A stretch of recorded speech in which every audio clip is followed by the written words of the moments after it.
Hello everybody, this is Yoko's Anime Reactions, and hang on, let me minimize that. There we go. Hang on, let me make sure it's still recording. Okay. This is gonna be me starting the reading for Arifureta from Commonplace to World's Strongest, Volume 1. The reason it's not pulled up on the screen is, I think I've actually explained this before, but if you didn't know, I would have gotten it on the Kindle. However, the light novel version for Volume 1 is not on the Kindle. It's only in paperback. The manga version is on the Kindle. From what I've heard, it doesn't have all the information that the light novel version does. So, I picked up the paperback version. Ugh.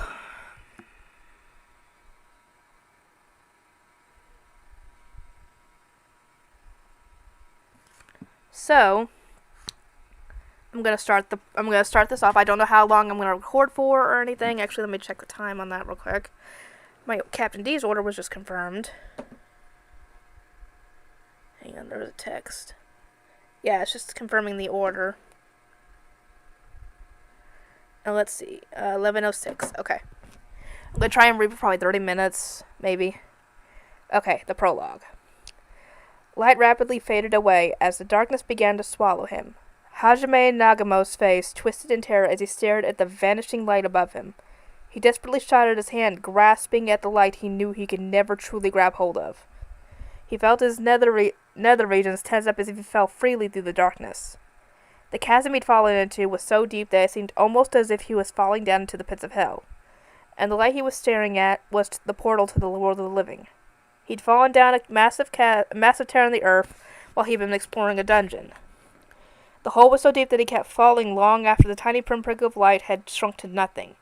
His entire life flashed before his eyes with nothing but the sound of wind rushing past, accompanying his plunge to the hellish depths below. Let us turn back the clock a bit and recount how a young Japanese boy found himself in a world that was far too cruel and heartless for the word fantasy to be an accurate description.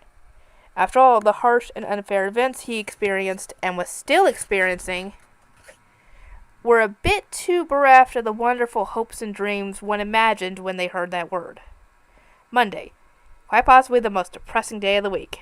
Most people were, without a doubt, sighing heavily as they lamented the beginning of the week and the end of their glorious weekend. Yeah, normally, yeah. Hajime Nagamo was no exception. However, in his case, his depression was multiplied by the fact that school was not just a pain, but a veritable hell. As always, Hajime barely managed to arrive just before the bell for first period rang. He somehow managed to steady his sleep-deprived body and opened the door to his classroom. He found himself on the receiving end of a multitude of scornful glares and annoyed tongue clicks from a majority of the male students as soon as he set foot in the classroom. None of the female students seemed all too pleased to see him either. It would have been fine if they were simply ignoring him, but they too gave him stares of contempt.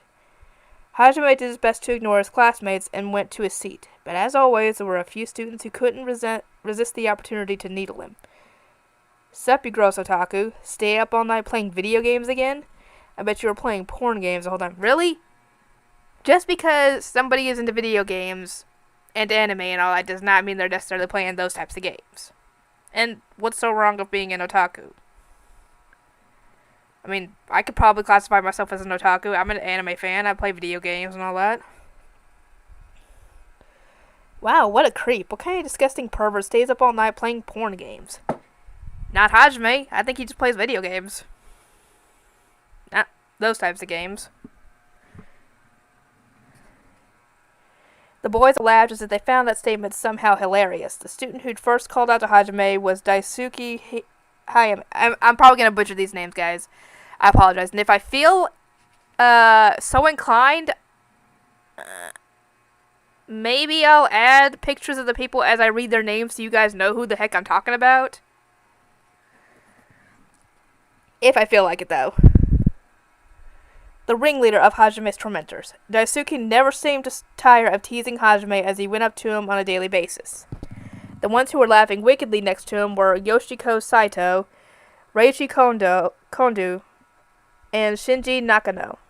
It was those four who'd always make Hajime's life miserable. As Hayame had stated earlier, Hajime was indeed an otaku. But he wasn't particularly ugly or obnoxious, so the moniker gross otaku hardly did him justice. I mean, the guy's he's not ugly. He's actually pretty attractive to me, in my opinion, though. Because, I mean, especially, even more so after the fact. But, I think it's kind of weird. Question. For those of you who are more of anime fans than I am, has there ever been an anime where the main character is ugly? If so, what's the name of the show? Because I'd like to check that out.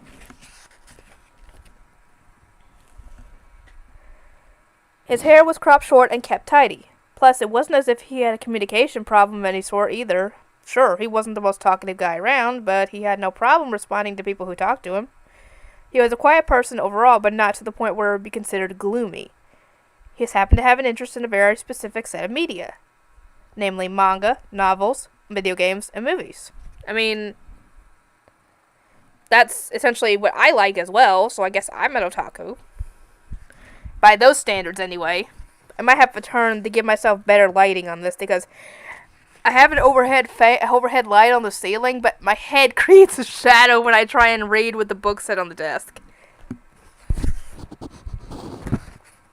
While it was true that public opinion of media of otakus hadn't been very positive as of late, at most being an otaku usually earned you a few looks, not that kind of targeted bullying. So why did all the male students hate Hajime so? The answer was simple.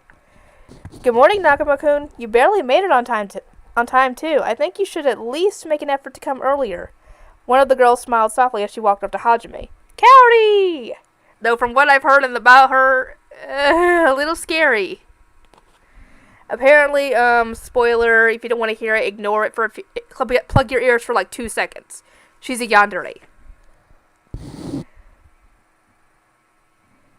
She was one of the few people in the whole school who treated him kindly, and also the reason everybody hated him. Yeah, all the guys want her attention, and they're mad that he's getting all the attention from her. The girls don't like him because, they think he's squandering the kindness she's giving him. Not really. Kaori Shirasaki was one of the most popular girls in school and beautiful enough to be considered a goddess by many. She had sleek black hair that went all the way down to her waist and large, alluring eyes filled with kindness. Her small nose sat perfectly upon her face, and her pink lips were the epitome of perfection. She always seemed to have a smile on her face, and her knack of looking after others, combined with her strong sense of responsibility, made her one of the most respected students at Hajime's school. Moreover, she was tolerant and understanding to a fault, to the point where no one had ever seen her look unhappy before. And for whatever reason, Kaori had taken an interest in Hajime. Most people assumed Hajime was a terrible student because he always slept in class due to his frequent all-nighters. In truth, he had pretty average grades. I mean, C's and B's ain't that bad. As long as you're not pulling D's and F's, you're fine. I mean, you're not going to probably get into the elite schools, but I don't think that's Hajime's plan. Or was his plan. And since Kaori was always looking after other students, they believed that was the reason she talked to him. Sorry, I don't know what's going on with my eyesight. It feels like, I hope it's not getting worse.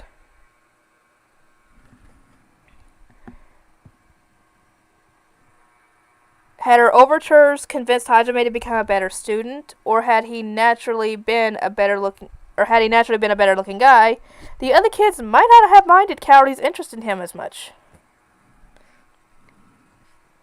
As it was, though, he was sadly as average looking as one could get, and his favorite motto was hobbies over real life, so obviously his attitude towards school had shown no signs of improvement either. As it was, the other average-looking male students of his class couldn't stand the fact that Hajime was so close to Kaori. Why him and not us? They thought. Meanwhile, the other girls simply thought he was being rude to Kaori. They were unhappy that he wasn't even attempting to reform his habits. I mean, if you're not hurting anybody, what's the point in trying to change how you are when there's no need to? I mean, he's not hurting anybody with playing video games and reading novels and all that, so what's the problem? And he said his grades were average. They're not bad. So, I mean, there's no real... Unless he's planning on going to a top school, then he doesn't really technically need to improve his grades. Dang it.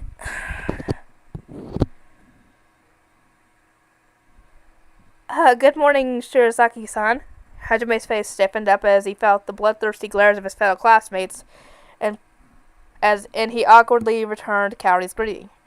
In contrast, Kaori smiled happily as she looked at him. Why do you always look at me like that? Hajime despaired as he felt the gazes of his classmates burn into him. Hajime was honestly bewildered. He didn't understand why the most beautiful girl in school cared about a guy like him. To him, it seemed like there had to be something more than just her natural disposition to help others. Of course, he wasn't so conceited as to believe she might possibly have any romantic interest in him. Hajime was well aware of the fact that he'd given up a great deal of things to live a life fully devoted to his hobbies. He knew his appearance, grades, and athletic ability were all utterly average.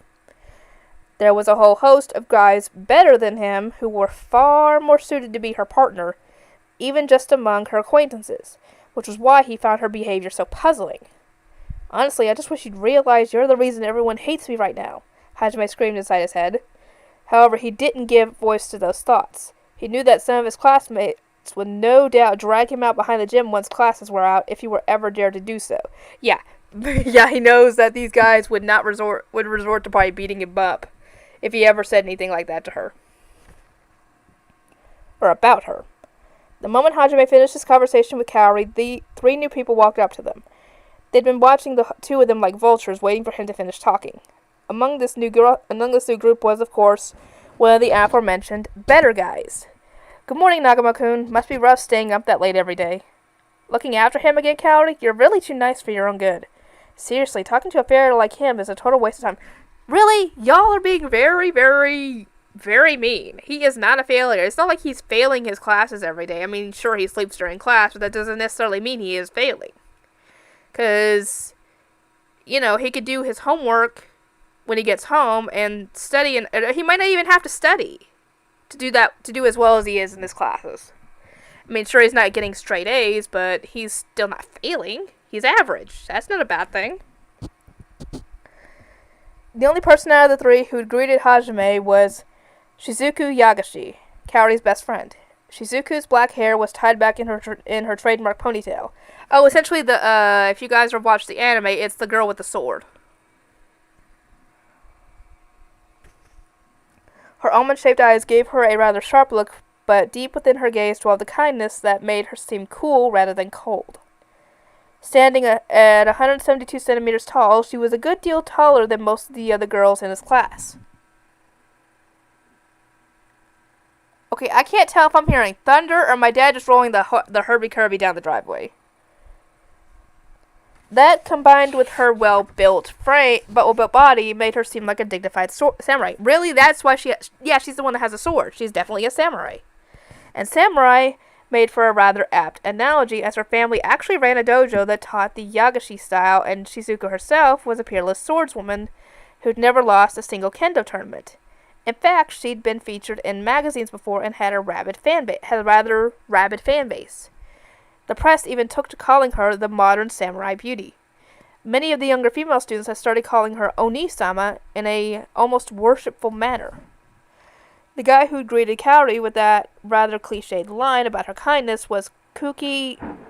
Oh, that was definitely thunder. Amanogawa. He was perfect in almost every way. Great at sports, handsome, and had outstanding grades to boot. Even his name sounded heroic. That's the guy in the golden armor. That has to be him. Rimmed with the characters for light and radiance, it gave off a rather dazzling impression. He had flowing brown hair, soft features, stood 180 centimeters tall, and despite his slender frame, still had noticeable muscles. I can't talk. He was kind to everyone he met and had a strong sense of justice, or so he thought anyway. Does he? That actually, now that I'm thinking about it, I think it was the last episode of season 1, where that monster had questioned his sense of justice or something like that. Yeah, that kind of makes sense now. Like Shizuku, he had attended the Yagashi dojo since he was in elementary school and was skilled enough to have competed in national tournaments. He and Shizuku were childhood friends. Dozens of girls had fallen for him, but because he was always hanging around Shizuku and Kaori, very few had ever worked up the courage to confess. However, he still received at least 2 confessions a month from girls that didn't go to Hajime's school. A real Casanova through and through. The last guy who'd lazily added on his own comments to Kuki's line was Ryutaru Sakagami. I might lie. That's so bad. Koki's best friend. Ryutaru had short, trimmed hair and a gaze that seemed at once both cheerful and stern. He stood 190 centimeters tall and had a massive, bear-like frame. Is that the warrior guy? The guy in the armor, I think? Bear-like frame, as his build suggested, he was a musclehead who didn't have much delicacy. I think it is. Because of his love for hard work and hot-blooded actions, he disliked Hajime, who spent all his time in school sleeping. Ryutaru gave Hajime no more than a single glance before huffing disdainfully and ignoring it. Good morning, Yagashi-san, Amanogawa-kun, and Sakagami-kun. Well, you know what they say, you reap what you sow. It's my own fault for staying up all the time. Hajime smiled wryly as he greeted Shizuku and the others. The 2 guys glared daggers at him, their eyes all but screaming, "What gives you the right to talk to Yagashi-san so casually like that, huh?" Shizuku was nearly as popular as Kaori, after all. If you realize it's a problem, shouldn't you try and fix it? I don't think it's fair to Kaori to keep letting her spoil you. She doesn't have time to always be looking after you either. Well, I mean, she doesn't have to. He doesn't even want her to. Because that's the whole reason why most of the class doesn't like him. Kuki warned Hajime sternly. Koki, however you pronounce it. I'm sorry, guys. I'm butchering these Japanese names. Also clearly thought Hajime was a failure of a student who was simply squandering Kaori's kindness. How can you squander some... She doesn't have to! Hajime desperately wanted to shout out, "She hasn't been spoiling me. In fact, I'd really rather she leave me alone." But he knew that if he did, his classmates would escort him somewhere quiet after school. Yeah, not good. Koki was the kind of person who always thought he was right, too, so Hajime simply shut his mouth and didn't utter a single response. Besides, there was really nothing to fix. Hajime had already decided to make his hobbies the centerpiece of his life. His father was a game designer, and his mother a girls' manga author. Oh, nice! I'd love to have some kind of family like that. Who worked part-time at both their places to gain experience in the field. If he's actually planning on getting into something like that, that'd be great. With his experience and interests, employers tended to be interested in him as he required no extra training, and his plans for the future were all perfectly laid out. Hajime firmly believed he was taking his life seriously already, which is why he saw no need to change his habits, regardless of what anyone said to him. And if Kaori hadn't started poking her nose into his affairs, he would have been able to quietly graduate school without attracting any attention to himself. Yeah, I don't know what Kaori's full intentions are, but, yeah, she's not helping his case any. Hang on, let me check this. Okay, I still got time. Alright. Yeah, I guess. Which is why Hajime simply tried to laugh off Koki's words. But of course, the school's goddess had to go and unintentionally drop another bomb. "What are you talking about, Koki-kun? I'm talking to Nagama-kun because I want to." The whole classroom broke out into an uproar at these words. If looks could kill, Hajime would have died 100 times over from the withering glares he received from the male students. They ground their teeth as they glowered at him, while Hayama's crew took it a step further and began discussing what place it would be best to drag Hajime during lunch break. Great! Thanks a lot, Kaori. Why'd you say that? I see, you really are far too kind, Kaori. It seems Koki interpreted that as Kaori being nice so as to not hurt Hajime's feelings. Though he was perfect in many respects, or perhaps exactly because of that fact, he had one rather glaring flaw. Namely, that he was a little too convinced of his own righteousness. Oh, yeah, that definitely makes more sense with that scene in the show. Definitely. Because I don't think I actually read to this part in the book at this point. Deciding that correcting him would be too much of a pain, Hajime instead chose to escape from reality by staring out the window instead. "I'm sorry about that. They don't mean any harm by it." Shizuku quietly apologized to Hajime. She was the only one present that was astute enough to grasp everyone's feelings. Thank you. Someone actually being nice to him without it being... At least some people are nice to him. Hajime simply shrugged his shoulders and smiled wryly in response. Meanwhile, the bell signaling the start of class finally rang, and the teacher walked into the classroom. The teacher began the morning announcements, seemingly too used to the turbulent atmosphere in the classroom to care. Then, as always, Hajime drifted off to dreamland as class began.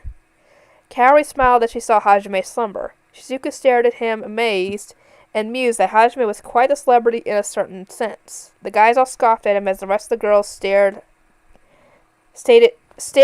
gazes full of scorn. After a while, the classroom began to grow noisy again. As a habitual classroom napper, Hajime's body had naturally attuned itself to know when to wake up, which was why his hazy consciousness was able to discern from the surrounding noise that it was lunchtime. Hajime rummaged through his bag and brought out his lunch, a simple meal that could be finished in 10 seconds, but still fully sated it. It seemed as though most of the lunch-buying groups had already left for the cafeteria, as there were some people missing from the classroom. A majority of people in Hajime's class usually brought their own lunch, though, which is why around 2/3 of the class still remained. Additionally, it seemed that some of the students had questions for the 4-period social studies teacher, Aiko Hatayama, and were milling about the teacher's podium. Having finished recharging his energy in just 10 seconds, Hajime laid back down on his desk, planning to get some more shut-eye. However, the school goddess, perhaps more of a devil. Oh boy. Possibly. More of a devil, in Hajime's case, smiled happily as she scooted her seat closer to his, preventing him from returning to his slumber. Hajime groaned inwardly, and Monday must have made him take leave of his wits. Normally he would have quickly eaten his lunch and bolted out of the classroom to find a secluded place for his afternoon nap. But 2 straight days of all-nighters had apparently taken their toll on him. That's rare, Nagama-kun. You're still in the classroom. Did you not bring a lunch? If you'd like, you could have some of mine. He just ate! You did not... You were probably watching him the entire time. Why did you not notice him eating? As the frigid atmosphere descended upon the classroom once more, Hajime screamed internally, I'm tired of your crap. He had exasperated mind screamed down in some strange dialect. What the fuck? I'm tired. It sounds like someone speaking in a southern accent. Hajime attempted to resist the inevitable as that thought crossed his mind. Thanks for the invitation, Shirazaki-san, but I've already finished eating my lunch, so why not eat with Amanogawa-kun instead? He showed the remnants of his packaged lunch as he said that. The rest of his classmates would probably have hated him for refusing too, but at least it was better than spending his lunch break walking over a bed of nails. However, such a feeble resistance meant next to nothing in the face of the great goddess, so she continued relentlessly. Huh? That's all you had for lunch? That won't do at all. You need to eat a proper meal. Here, I'll give you some. Okay, sorry about that, everybody. I was recording it, and the power went out for a second. I thought I was going to have to record it all over again. I actually looked up online, is it possible to repair a corrupted video? There was. I bought the software, I used it, and I have the video footage now. So yeah, I don't have to record it all over again. So let me back up to where I had gotten before, and we'll continue.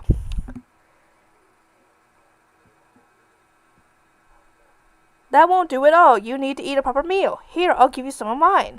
Please, just give me a break. Why can't you all realize already? Read the room for once. With each passing moment, Hajime could feel the pressure mounting, and his saviors finally appeared as cold sweat started running down his back. Kyoki and Ryutaru. Kaori, let's all eat lunch together. It seems that Nagamo needs some more sleep, and I won't allow anyone to eat Kaori's delicious handmade lunch while half asleep. Koki flashed Kaori a dazzling smile as he said that pretentious line, but Kaori simply looked puzzled. Kaori was a bit slow, or rather just an airhead, so Koki's handsome guy appeal was lost on her. Huh? Why do I need your permission to share my lunch, Koki-kun? Shizuka let out an involuntary snicker as she heard Kaori ask that question in such an earnest manner. Koki began laughing awkwardly and tried to change the subject, but the important point was that the 4 most famous people in school were sitting together with Hajime, and the rest of the class was not at all happy about it. Hajime sighed deeply and continued grumbling to himself. I wish these guys would all just get summoned to another world or something. I mean, just look at them. They're the perfect party of 4. They even feel like the kind of group that gets sent to another world. Can't some god or princess or priestess or something just summon them away from here, trying to escape from reality?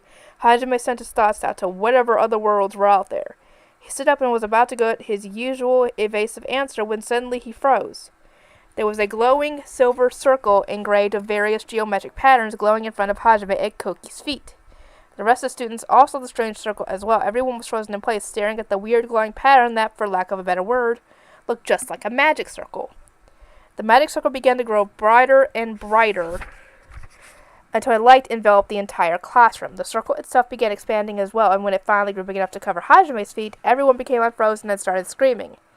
Aiko-sensei, who had remained in the classroom, yelled, "Everyone, get out of the classroom!" At the same time, the magic circle floated up to a brilliant explosion of light. After a few seconds or maybe a few minutes, the light finally began to fade and color returned to the classroom. However, the room was now deserted.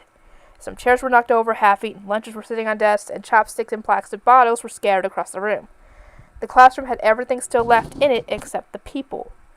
The mass high school disappearance incident caused quite a stir across the world, but that story is better saved for another time.